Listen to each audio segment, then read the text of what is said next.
ओंकार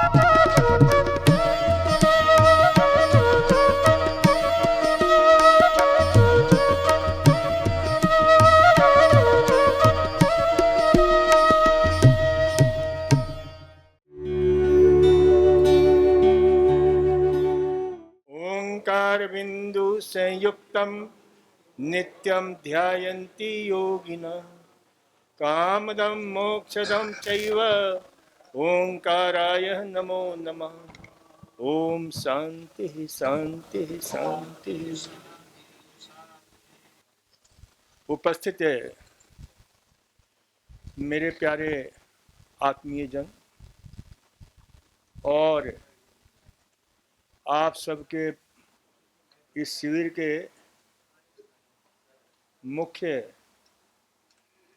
कर्ता धर्ता संचालक लवदेव जी महाराज, आपका प्यारा नाम है लवदेव, यानी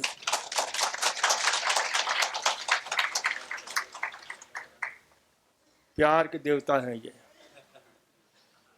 भगवान कृष्ण की तरह। तो बहुत सुंदर। आज मुझे बहुत प्रसन्नता हो रही है आप सबके बीच में पा करके कि आप लोग जो है प्राकृतिक योग, आयुर्वेद और जीवन शैली चिकित्सा पद्धति से रिलेटेड इसके विषय में जानने की इच्छुक है और उसका प्रैक्टिकल भी आप लोग कर रहे हैं।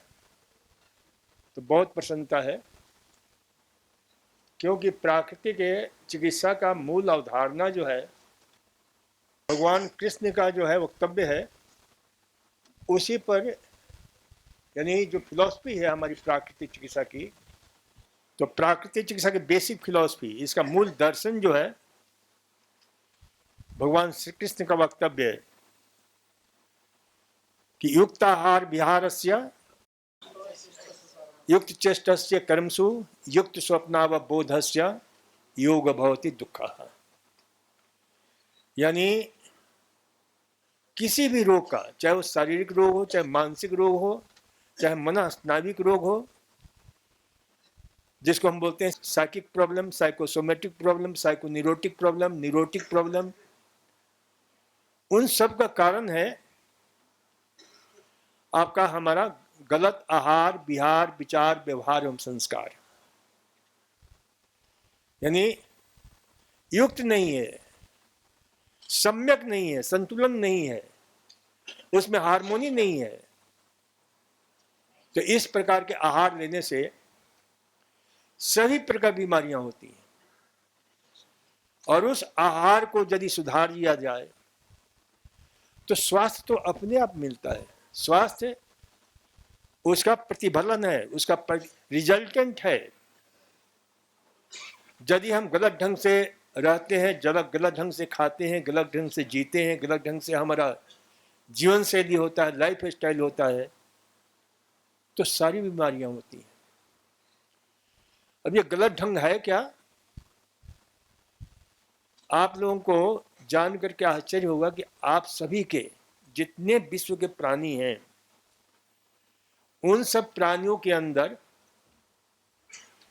परमात्मा ने एक विशेष प्रकार का, यहां तक कि पौधों में भी जितने भी लिविंग किंगडम है, उन सब में एक जैविक घड़ी, जिसको हम बोलते हैं बायोलॉजिकल क्लॉक, नाम सुना है आप लोगों ने? वो बायोलॉजिकल क्लॉक जो है ना, परमात्मा ने लगाया हुआ, देखते हो ना। अब मनुष्य को देख लो, मनुष्य के साथ भी है कि पहले जब, आज से करीब 50-60 साल पहले लोग सुबह 4 बजे उठ जाते थे, हैं? आपके बारों में मवेशी रंभाने लग जाते थे कि बाहर निकालो। मुर्गा बांग देने लगता है सुबह 4 बजते ही, पक्षी गीत गाने लग जाते हैं। कौन उनको कहता है कि सुबह हो गया? ये बायोलॉजिकल क्लॉक, ये जैविक घड़ी। लेकिन आज हम इस जैविक घड़ी को बिल्कुल भूल गए। जैविक घड़ी को हमने बिल्कुल अपसेट कर दिया है, और अपसेट होने से फिर हमारी बीमारियां होती हैं। अब हम प्राकृतिक चिकित्सा में क्या करते हैं, जैविक घड़ी को सेट करने की कोशिश करते हैं। और सेट कैसे होता है, आपने सुना होगा बचपन से ही कि early to bed early to rise makes a man healthy wealthy and wise. तो किसी बेवकूफ ने तो कहा नहीं है, है? किसी मूर्ख का वक्तव्य है नहीं है, ये बहुत ही कितना साइंटिफिक वक्तव्य हमारे उन पुरखों ने दिया। पूरे विश्व का ये मंत्र है कि जल्दी हम सोएं, जल्दी हम उठें, तो आदमी क्या होता है कि ज़्यादा बुद्धिमान होता है, शक्तिमान होता है, स्वस्थ होता है, धनवान होता है। क्यों होता है? ये क्या है? Early to bed early to rise. ये है बायोलॉजिकल क्लॉक को अनुसार जीवन जीना। ये बायोलॉजिकल क्लॉक देखो, सनराइज होते ही, सूर्य का प्रकाश होते ही आप देखते हो कि शरीर के अंदर एक विशेष प्रकार की सर्किट है, हमारे शरीर के अंदर पाथवेज है, जिसको मेडिकल साइंस की भाषा में बोलते हैं आपके रेटिनल हाइपोथैलेमस पाथवेज। ये रेटिनल हाइपोथैलेमस पाथवेज जो है, ये ट्रैक्ट है, रेटिनल हाइपोथैलेमस ट्रैक्ट। अच्छा, हिंदी समझ में आ रही है आप लोगों को ना? तो वो जो सक्रिय हो जाता है ये तुरंत है। और यहां पर जो है कई रेटिनल आपके जो है, अब ये सक्रिय होते ही दिमाग में एक सेंटर है जो विशेष प्रकार के, यानी आपके फोटो सेंसिटिव उसमें न्यूरॉन्स होते हैं, वो सक्रियता, वो तुरंत जो है समन जोड़ता है हमारे दिमाग में जो हाइपोथैलेमस के अंदर। बहुत ध्यान सुनना, थोड़ा विज्ञान की बात है। वहां पर वहीं पर बायोलॉजिकल क्लॉक है, जिसको हम बोलते हैं विज्ञान की भाषा में सुप्राचियास्मेटिक न्यूक्लियस, SCN। तो उससे क्या होता है कि उससे पूरे हमारे शरीर में, और उसमें कितने 20,000 ऐसे न्यूरॉन्स हैं जो शरीर के 600 खरब यानी 600 ट्रिलियंस एक एक सेल से जो है ना उस तार से जुड़ा हुआ है। एक पूरा नेटवर्क हमारे शरीर में ये है। तो जहां सूर्योदय होता है तुरंत हमारा वो जो है बायोलॉजिकल क्लॉक, और उससे जो है, जैसे क्लॉक में देखते हो ना, इस समय कई अच्छे शानदार क्लॉक होते हैं जिसमें से नाना प्रकार के संगीत की, जैसे जो है आवाज, कभी सुबह के सुप्रभात की चिड़ियों की आवाज, तो वैसे ही एक रिदम, एक संगीत में जो है हर सेल्स को सूचना जाती है कि भाई अब जागना है, और उसको बोलते हैं सर्केडियन रिदम। तो ये सर्केडियन रिदम जो है ना, और उसके बाद तुरंत रात्रि के जो हार्मोन्स होता है वो स्टॉप हो जाता है, जिसको बोलते हैं मेलाटोनिन, क्योंकि उस समय वही फोटो रिसेप्टर्स जो है वहां से एक विशेष प्रकार का जो है हार्मोन्स सिक्रेट होता है, जिसका नाम है आपके मेलानोऑप्सिन। तो मेलानोऑप्सिन ने सूचना दे दिया कि भाई अब बंद करो, किसको? पिनियल ग्लैंड को। अब मेलाटोनिन की जरूरत नहीं है, अब सेरोटोनिन की आवश्यकता है। तो शरीर में सेरोटोनिन का लेवल बढ़ता है और सेरोटोनिन का निर्माण होता है। उसका एक पूरा प्रोसेस है, वो थोड़ा विज्ञान की भाषा थोड़ा और कठिन हो जाएगी। हम उस विज्ञान को जितना सरलतम भाषा में आपके सामने प्रस्तुत करना चाहते हैं ताकि दिमाग में अच्छी तरह से प्रवेश कर जाए। तो ये जो है ना, ये प्रकृति का, और इन सब का मालिक कौन है पता है? कौन इस घड़ी को जो संचालित करता है? कौन उसमें चाबी देता है? पता है आप लोगों को? भगवान सूर्य। सूर्य उसे संचालित करते हैं। सूर्योदय हुआ तुरंत उसके प्रकाश से जो है हमारा जो है ना दिमाग में वह सुप्राचियस्मेटिक न्यूक्लियस जो आपके जो है हाइपोथैलेमस का जो केंद्र है वहाँ सूचना पहुँचती है और वो सूचना वहाँ पर जो है तुरंत पीनियल ग्लैंड को भेजता है कि भाई अब बंद करो, मेलाटोनिन को निकालना, अब सोने का समय नहीं हो गया है, अब जागने का समय है। और उस जागने के समय को हम क्या बोलते हैं? ब्रह्म मुहूर्त। कितना बढ़िया हमारे पुरखों ने नाम दिया इसका, ब्रह्म मुहूर्त, यानी ब्रह्मा की जागने की वेला है, अमृत वेला है। और who is Brahma? Brahma is God of creation, जो सृजन का देवता है। तो हम सुबह के समय हम उठते हैं तो हमारे जीवन में स्वास्थ्य का सृजन होता है, आनंद का सृजन होता है, आरोग्य का सृजन होता है, उल्लास का सृजन होता है, आपके जो है उमंग का सृजन होता है, आह्लाद का सृजन होता है, सुख का सृजन होता है, शांति का सृजन होता है, समृद्धि का सृजन होता है, सौभाग्य का सृजन होता है, शौर्य शक्ति साहस बनता है। इसलिए सुबह का समय बहुत अपूर्व होता है। तो इस अमृत वेला में ये बायोलॉजिकल क्लॉक के अनुसार है। और उसके साथ पूरा हमने कहा कि पूरा सिस्टम हमारा जुड़ा हुआ है, ये ध्यान रखना, बहुत ध्यान से सुनना। पूरा सिस्टम किस जुड़ा हुआ है? उससे जुड़ा हुआ है। तो हमारा यानी दिमाग से लेकर के खान पान से लेकर के समूचा सूर्य आधारित है। तो जैसे सूर्योदय हुआ आपकी जठराग्नि भी उदय होती है, आपके जो ना गैस, आपके पेट, अमाशय, आंतें, पैंक्रियास, लीवर, वो सब जागृत होने शुरू हो जाते हैं। अब उनको सुबह जो है ना, तो इसलिए सुबह हमारा क्या कार्यक्रम होना चाहिए? सुबह उठते ही अमृत वेला में उसे ब्रह्म मुहूर्त में क्या करना चाहिए है? पानी पीना तीसरा काम होगा। सुनो, अब मेरे को बोलने दो।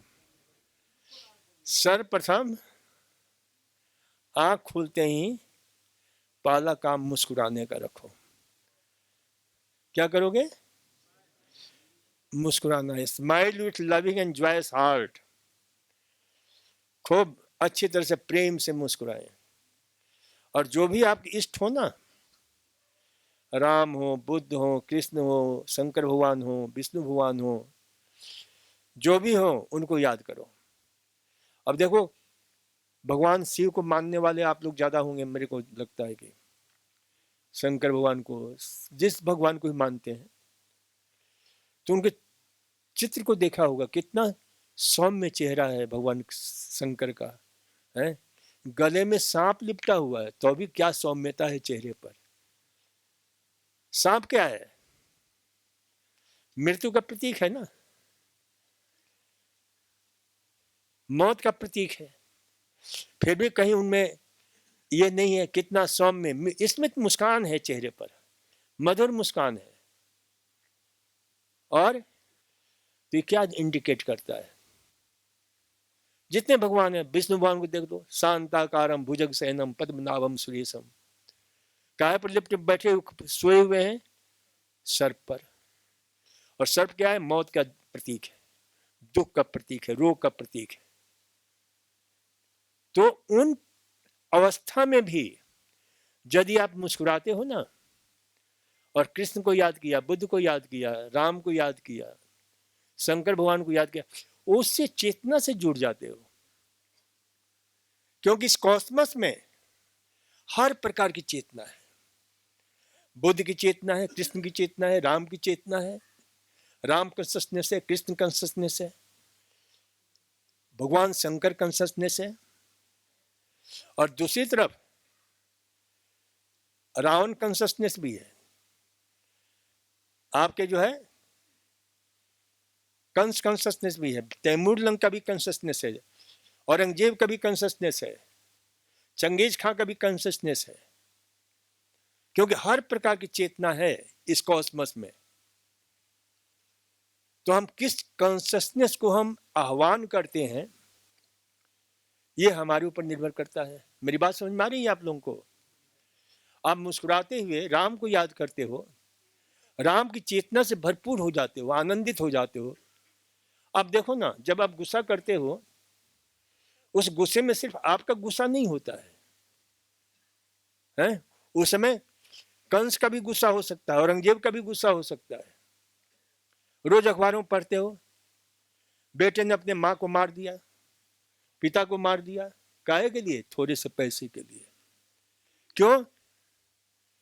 तो उसमें औरंगजेब का कंसियसनेस आ गया। आप भी देख लो, गुस्सा करते हो, गुस्सा करते समय जब गुस्सा होता है तो जो अपना सबसे प्रिय होता है उसको भी हम कितना अच्छे तरह से यानी मारते हैं, डांटते हैं, और बाद में लगता है कि अरे ये हमने क्या किया, करना नहीं चाहिए था, पछतावा होता है। क्यों? तो उस समय उस कंसियसनेस से आप जुड़ गए, जो नेगेटिव कंसियसनेस थी, जो औरंगजेब की कंसियसनेस थी। कंसियसनेस यानी चेतना। जैसे कॉस्मस में, इस ब्रह्मांड में हर प्रकार की चेतना है। किस चेतना से आप जुड़ना चाहते हो आपके डिपेंड करता है, आप पर डिपेंड करता है। तो इसलिए पहला काम क्या करोगे? मुस्कुराओगे, और मुस्कुरा कर कृष्ण को याद करो, बुद्ध को याद करो, राम को याद करो, जिसको भी याद करना हो, जो आपका इष्ट देव है उसको याद करो, और देखो कि क्या सुंदर उसका परिणाम होता है। और क्या होगा उससे? उससे बहुत शरीर की फिजियोलॉजी बदलना शुरू हो जाता है, शरीर की सारी जो है केमिस्ट्री बदलना शुरू हो जाता है। जब आप दिल से मुस्कुराते हो, और मान लो भगवान शंकर को याद किया आपने, बुद्ध को याद किया, महावीर को याद किया, तो आपके दिमाग में अमृत बहने लग जाता है। अमृत, विज्ञान की भाषा में उसको क्या बोलते हैं? आपके सेरोटोनिन, डोपामिन, एंकेफेलिन, डाइनॉर्फिन, भेजोप्रेसिन, ऑक्सीटोसिन, दर्जनों ऐसे अमृत वेला में अमृत का भाव शुरू हो जाता है। यदि मुस्कुराते हुए इस प्रभात का स्वागत करते हो तो आपके अंदर उस शक्ति पैदा हो जाती है, सामर्थ्य पैदा हो जाता है। और उस अमृत क्या है? अब जैसे मैंने कहा ना कि भगवान शंकर मुस्कुरा रहे हैं, सांप लिपटा हुआ है, आगे विष्णु भगवान उस शेष सैया पर सोए हुए हैं, कहीं भी चेहरे पर कहीं किसी प्रकार का ऐसा भाव नहीं है। यानी आप जब मुस्कुराते हुए स्मित मुस्कान के साथ, अभी हंसने की बात नहीं कर रहा हूं, सुबह मुस्कुराने की बात कर रहा हूं। हंसना और मुस्कुराना दो अलग चीजें हैं, ध्यान रखना।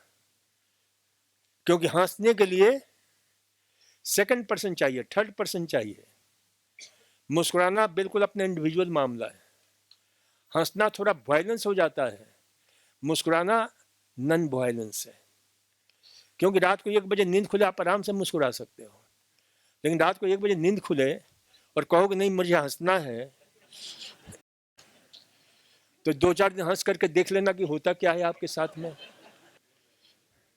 तो इसलिए जो है ये ध्यान रखो कि हम मुस्कुराने की अभी बात कर रहा हूं मैं, तो कम से कम 5 मिनट मुस्कुराओ सुबह उठ करके।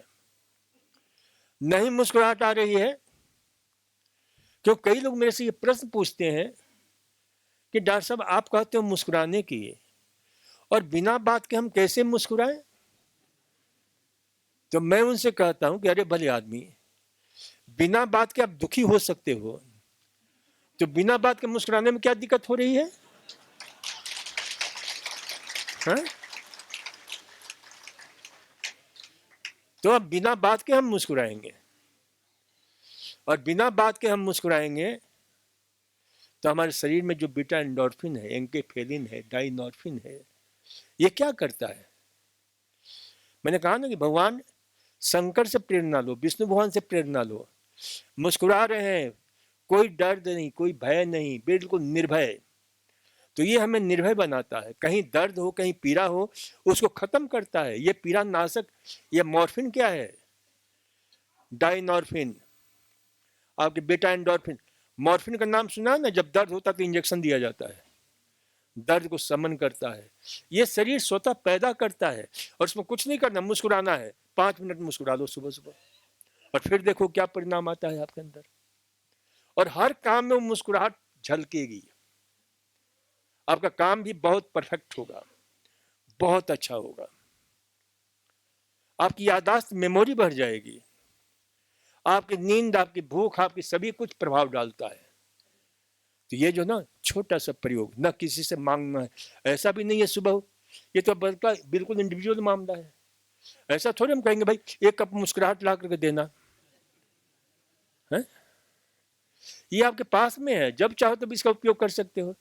सबसे चीपेस्ट, सबसे बेस्ट, सबसे इजीएस्ट, यानी ये डिवाइन गिफ्ट ऑफ गॉड। ये वर्ष परमात्मा ने भी बड़ी अद्भुत बात की कि 84 लाख योनियों में सिर्फ मनुष्य को ये मुस्कुराने का मौका दिया है, कोई नहीं मुस्कुरा सकता है। तो इसलिए जो है इस मुस्कुराहट, अरे इस मुस्कुराहट पर मैं एक दिन लिखने बैठा तो 35 पेज लिखता चला गया कि कमाल का काम करता है, इतनी बढ़िया अद्भुत चीज परमात्मा ने हमें दिया हुआ है। और Divya divine gift of God, इसलिए इस मुस्कुराहट को जीवन के साथ जोड़ लो। हर पल, हर क्षण, हर आदा में मुस्कुराओ, सदा मुस्कुराओ। और एक सूत्र याद रखो, हमें रुला नहीं सकती गर्दिश जमाने की, हमें मिटा नहीं सकती। जितने भी है ना दुख और पीड़ा, कितना भी हो, वो आपको उसको सहने की, बर्दाश्त करने की क्षमता पैदा हो जाती है। तो इसलिए हमें रुला नहीं सकती गर्दिश जमाने की, हमें मिटा नहीं सकती आपके जितने भी पीड़ा है, दुख है, वो जमाने की। क्यों? कि हमें आदत है मुस्कुराने की। तो बस, तो ये जो है आप लोग याद रखो कि भाई कोई भी क्षण हो, जहां भी कैसा भी दुख हो, जैसा भी दर्द हो, कितनी पीड़ा हो, मुस्कुराओ। और मुस्कुरा करके देखो क्या प्रभाव पड़ता है। कल की बात है, मेरे पास एक पेशेंट आ गई। अब उसने कहा कि भाई डॉक्टर साहब, मेरे को तो ये संग प्रसारण किया, मेरा ये बहुत भयंकर दर्द हो रहा है, मेरे को रूमेटॉइड आर्थराइटिस है, ऐसा हो गया वैसा हो गया, बहुत बड़ी तकलीफ में थी। मैंने कहा मेरे पास बैठ जा, उसको बैठा दिया सामने, और फिर मैंने उसको मुस्कुराने की बात कही, फिर उस पर बातें मैं करता रहा। करीब 10-15 मिनट बैठी रही मेरे पास। मैंने कहा देख दर्द कहाँ है तेरा, है क्या दर्द? उसने कहा नहीं डॉक्टर साहब, मेरे तो बहुत आराम पड़ गया। और ये साइंटिफिक है कि जितनी खुश रहोगे, जितना आप खुश रहोगे, दुनिया में यदि सबसे कोई सस्ती चीज है तो खुश रहना है। इससे कोई सस्ता सहज हो ही नहीं सकता है। लेकिन हम ऐसे प्राणी हैं जो हमेशा दुखी, क्योंकि बात भी होती सिर्फ दुख की बात करते हैं। तो इसलिए जो है ना, ये ध्यान रखो कि हर पल, हर क्षण, हर अदा में मुस्कुराना है, सदा मुस्कुराना है। तो ये तो पहला काम क्या करोगे? मुस्कुराओगे। फिर दूसरा काम क्या करना है? हाँ, भगवान को याद करना है। Thank God for happy Holi and healthy life. हे प्रभु, लाख लाख शुक्रिया, तूने आज जीवन दिया है मेरे को। आज लाखों लोग इस पृथ्वी ग्रह से उठा लिए गए हैं, उस लिस्ट में हमारा नाम नहीं है। कई एक्सीडेंट में मरे हैं, कई हार्ट अटैक से मरे हैं, कोई ब्लड प्रेशर से मरे हैं, दुर्घटनाएं अभी कल परसों आपके वहाँ काठमांडू कहाँ हुआ ना आपके, उनको पता था क्या जो हम कल चले जाएंगे? कितने आनंद के साथ जो है सारा कुछ। तो उस लिस्ट में हमारा नाम नहीं है प्रभु, तो कितना कृपालु तूने आज एक दिन का जीवन दिया है। तो इसलिए जो है इस बोध के साथ जीना है कि हमें एक दिन का समय मिला है, अपूर्व समय मिला है, अद्भुत समय मिला है। प्रभु लाख लाख शुक्रिया। और तूने मात्र जीवन ही नहीं दिया, हमारे लिए कितनी बड़ी सुविधाएं दी है, कायनात की सारी सुविधाएं हमारे लिए दिया है। ये जो हवाएं किसके लिए दी है? हमारे लिए। फिजाएं किसके लिए दी? हवाएं के। सूरज भगवान किसके लिए? हमारे लिए ये हो रहे हैं। सब कुछ प्रभु तो कितना कृपालु है, कितना दयालु है। हमेशा ग्रेटिट्यूड की भावना रखो, एटीट्यूड को बदलो। इसलिए जो है ना, एटीट्यूड को बदलना बहुत जरूरी है। अब देखो, मैं कहा ना, खुश रहना कितना सरल है। आप बाहर जाते हो, उस फूल को देखो, मुस्कुरा रहे हैं, उनको पता है कि शाम होते होते मुरझा जाना है, नष्ट हो जाना है, फिर भी खिलने में कहीं भी कोर कसर नहीं छोड़ते हैं, खूब खिलते हैं, सुगंध बिखेरते रहते हैं। तो इसलिए ये जीवन की अर्थवता यही होती है, यही सार्थकता है जीवन की, कि परमात्मा ने हमें कितना कुछ दिया है। ये सुंदर हवाएं, ये फिजाएं हैं, कायनात की सारी सुख सुविधाएं किसके लिए दी है? हमारे लिए दी है। अद्भुत है प्रभु की। तो इस बोध के साथ जीना है। फिर उसके बाद 2 गिलास पानी पीना। नहीं 2 गिलास पीने की इच्छा हो रही, 1 गिलास पी लो, फिर कुछ देर के बाद पी लेना। एक साथ 1 गिलास नहीं पी सकते तो आधा गिलास पी लो, फिर कुछ देर 10-15 मिनट बाद आधा गिलास पी लेना। लेकिन पानी ही पीना है। नो चाय, no coffee, no any liquid, सिर्फ और सिर्फ पानी, पानी के सिवा कुछ नहीं। तो ये जो है ना, अब बताओ, पानी पीने पर यह छोटा सा प्रयोग, इस पर एक वैज्ञानिक 20 साल तक रिसर्च करता रहा, 20 ईयर्स अपने लगा दिए। लोमा लिंडा यूनिवर्सिटी अमेरिका के डॉक्टर जैकुलिन चान और उनके सहयोगी कटलर, इन लोगों ने 20 ईयर्स रिसर्च करते रहे। किसी को सुबह जो है दूध पिला करके, किसी को जो है चाय पिलाकर, किसी को कॉफी पिलाकर, किसी को शराब पिलाकर, किसी को छाछ पिला, दुनिया भर के जितने भी पेय होता है ना, सब पिला पिला करके लोगों पर प्रयोग करते रहे कि होता क्या है। अंत में वो इस निष्कर्ष पर पहुंचे कि पानी का कोई विकल्प नहीं है। सुबह यदि हम आँख खुलता है तो ये 2 काम करने के बाद, पहला मुस्कुराना, दूसरा शुक्राना, तीसरा जल पीना।